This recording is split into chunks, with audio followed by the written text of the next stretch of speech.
আমাদের এই বাড়ির ছোট পুকুর থেকেই যে এত মাছ পাওয়া যাবে আমি তো ভাবতেই পারিনি। পুকুরে জল মারার পর মাছ দেখে তো বাড়ির সবাই অবাক। বেশ অনেকদিন ধরেই পরিকল্পনা করা হচ্ছিল পুকুরের সব জলটা মেরে পরিষ্কার করে আবার নতুন করে মাছ চাষ করা হবে। তাই আজ সকাল সকাল উঠেই কিন্তু পুকুরে মোটর বস করে দিয়েছে জলটা ছেঁচার জন্য। আর আমাদের এই পুকুর পাড়ের চারিপাশে বেশ অনেক রকমের ফলের গাছ আছে, সেখান থেকেই চালটা পাড়া হয়েছে আচার বানানোর জন্য। তার ভিডিও কিন্তু তোমাদের সঙ্গে শেয়ার করা হবে। আর আমরা কিন্তু পাড়ে বসে সবাই মাছ ধরা দেখছিলাম। দেখো এই ভাইটা কিন্তু একটা বড় মাছ ধরেছে। সত্যি বলতে এই রকম কাছ থেকে মাছ ধরা এবং আমাদের নিজেদের পুকুরে, সেটা কিন্তু আমি কোনোদিনও দেখিনি।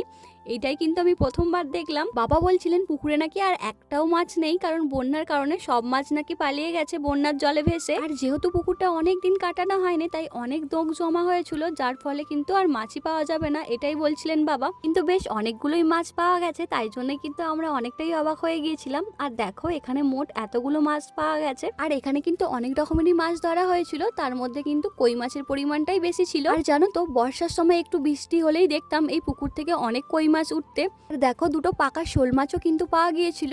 আজকের ভিডিওটা কিন্তু একদমই অন্য রকমের। তোমাদের এই ভিডিওটা কেমন লাগলো কমেন্ট করে অবশ্যই জানিও। Tata bye.